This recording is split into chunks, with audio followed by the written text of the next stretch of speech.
ကျွန်တော်ပြောမယ်ဆိုတော့မပြောဖြစ်ဒီနေ့ကတော့ပြောဒီနေ့ကတော့အားပါပဲဘာဖြစ်လို့ဆိုတော့မြန်မာနိုင်ငံအားကစားသမားတကယ်အားကစားစိတ်တွေမရှိတဲ့လူတွေအမြင်တော်ကျဉ်းကြတယ်ပေါ့နော်ပြောမှရှိနေခွလို့ဒါအမှန်တရားပြောမဲ့အတွက်နည်းနည်းနိုင်တော့နည်းနည်းပြီးမကြည့်မြင်ကြောပါပေါ့နော်မြန်မာနိုင်ငံအားဆွေးသမားတွေမျိုးကြည့်ဒါKKကဦးဆောင်မျိုးတက်ကြည့်အားဆွေးသမားတွေတားဆောက်ရုံဝေဖန်တယ်ရှုံးနေတယ်ဝေဖန်နောက်ပြီးမြန်မာနိုင်ငံဖတ်နေပေါ့နော်ဂျိုရှူအာဘန်ဖက်နက်ဒီမှာအဲ့လိုပေါ့နော်အလှန်လေးထည့်ထားတယ်ပေါ့အလှန်လေးပေါ့ဒါ promotion အထုတ်လို့ဒါ producer ထုတ်တာသူတို့နဲ့မဆိုင်ဘူးသူတို့ကြောက်ကွာမြန်မာမှာထုတ်ထိတ်ထားတဲ့အလှန်ကြီးကိုဒီမျိုးဖက်နက်မှာထားတာချိုးကြ US မှာ bit လေးနဲ့တော့သူတို့နိုင်ငံအလှန်လေးကိုထားတာကြောင့်ဘယ်လိုလုပ်ဂျိုရှူအာဘန်ကြောင့်မြန်မာနိုင်ငံဘလောက်ချက်ဆိုသိတဲ့အတိုင်းပဲဒါကြည့်ဘူးလေလူတိုင်းသိမှာအံပုံလေးအလှန်ပေးမြတော့အံပုံလေးမှမြန်မာအလှန်တက်ထားတဲ့တယောက်ပေါ့နော်ဒါပြောပြချင်တယ်ပေါ့နော်မပြောရှိမှလည်းပြောရတယ်အမုန်းလည်းမခံချင်ဘူးမုန်းခံတော့အဆွေးသမားတွေဘာဖြစ်တယ်အဆွေးသမားတွေခေကပြောတာမဟုတ်ကိုကောင်းလင်းထက်ကပြောပါအဲ့မှာဗီဒီယိုတကယ်ပေါ့ကွာဖောင်းတာတွေပါရှိရင်ပြငကိုတွေကပြ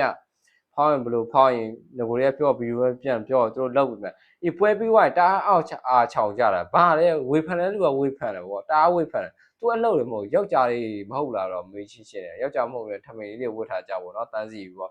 ဒါပွဲထဲမှာကြာရင်မကျင်တဲ့ပြောပေါ့ပွဲကြော်ရမှာဘယ်လိုမျိုးကိုစောက်တော့မကြဘူးအတောင်မကြတဲ့အကြောင်းမထက်တော့ကြဘူးဒီကျွန်တော်တို့ထိုင်းနိုင်ငံမှာနော်ကျွန်တော်တို့ဒါကိုတားရေးစီစဉ်ထားမှာနော်ကျွန်တော်ထိုင်းနိုင်ငံမှာကျွန်တော်အဆွေးတစ်ပတ်ကျွန်တော်လည်းပြိုင်တယ်နော်ပြန်ပွဲကြီးရဆောက်မှာ9နိုင်6နိုင်ခဏခဏကျွန်တော်ဝင်ပြန်ခဲ့ဘာအတန်မှမထုတ်ဘူးတကယ်ပြောတော့ဘာအတန်မှမထုတ်ဘူးနော်ဘာအတန်မှမထုတ်ဘူးဒီမမျှတတာဘာလို့လက်လက်ကင်တာမှားသွားတာတော့ဘာအတန်မှမထုတ်ဘူးလူဆိုတော့ကိုအတုံးမကြတော့ကိုအတုံးမကြတော့ရှုံးတာပဲရှိတယ်အဲ့လိုမမှတ်ကြဘူးကွာငကိုတွေကနည်းနည်းဖောင်းဝါကင်လေးကနားလာပါကြောက်ဘယ်လိုမျိုးဖြစ်လို့ပါတော့ဒါတကယ်ကိုစိန်ကျင်နေတအားများတယ်ပေါ့နော်ဒါချို့ဝေဖန်သမားတွေအကြောင်းမြန်မာတွေချို့ဖတ်နေဆိုတအားကိုညစ်တီညစ်ပတ်တွေအုံနောက်သွေးတယ်မင်းညံ့တယ်တအားမကောင်းပေါ့နော်ဒါအသွေးကြက်ကြက်လေးနဲ့သွေးပေးသွေးချင်တယ်ပေါ့နော်ကျွန်တော်ကဒီလောက်ပဲပြောချင်တာအတိညာလေးထုံးကား